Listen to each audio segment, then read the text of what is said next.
Revocation of trust. Introduction. In Indian law, the revocation of trust refers to legal process of cancelling or terminating a trust.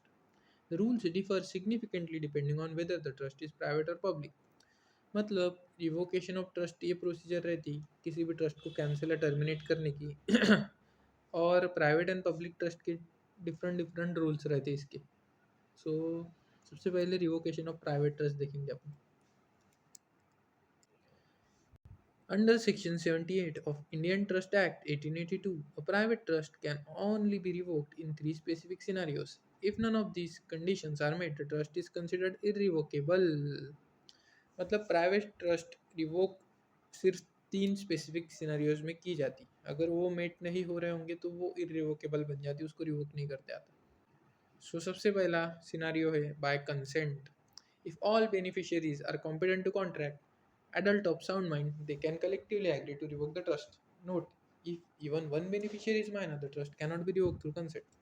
मतलब अगर सभी beneficiaries अब वो 18 है, competent to contract है और अगर वो खुद होके बोल रहे कि हमको ट्रस्ट बंद करनी है और कंसेंट दे रहे तो वो की जा सकती.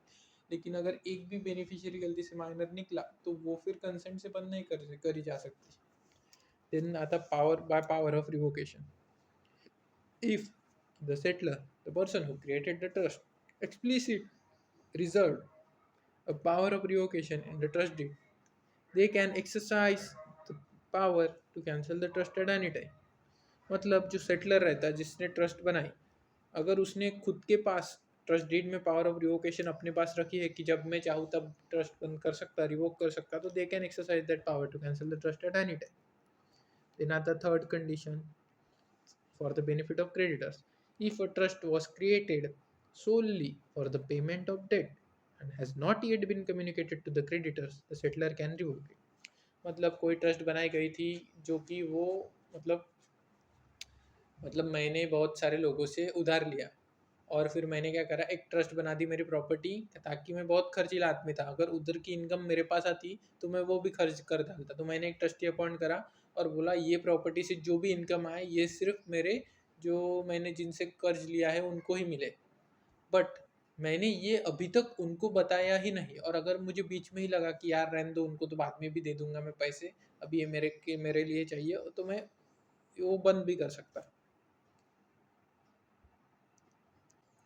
Revocation of public charitable religious trust.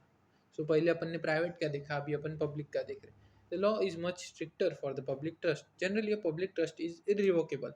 The permanent dedication rule. Once property is dedicated to public और a charitable or religious purpose like mutt or dharmada, the settler loses all ownership rights. They cannot take it back.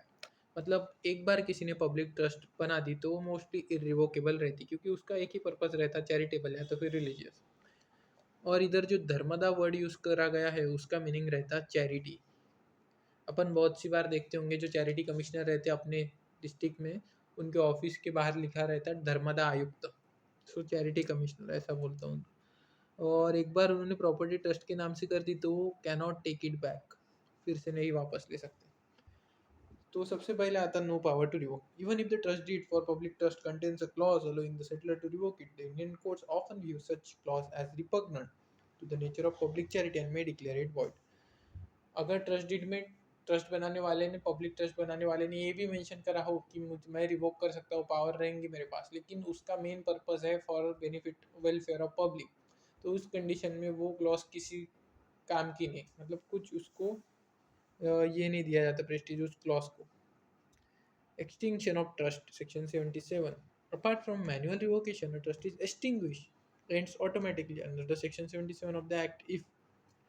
ये अपन ने extinction का पूरा question देखा है इसलिए मैं fast read करूंगा. Purpose fulfilled the specific goal, example funding a specific person degree is completed. Purpose becomes unlawful, the object of trust is no longer legal. Destruction of property, the trust property is completely destroyed. Example, a building is lost to natural disaster and there is no insurance land left. Impossibility, the purpose becomes impossible to achieve. Example, the sole beneficiary dies before the trust begins. So ये चार purpose में extend हो जाती और उसको ही revoke भी बोल सकते हैं अपन. मतलब every extinction is revocation but every revocation is not extinction. ये एक आप सेंटेंस ध्यान में रखो. देन आता Taxation implications. Income Tax Act 1961. The distinction between a revocable and irrevocable trust is vital for tax planning in India. Revocable trust, section 61.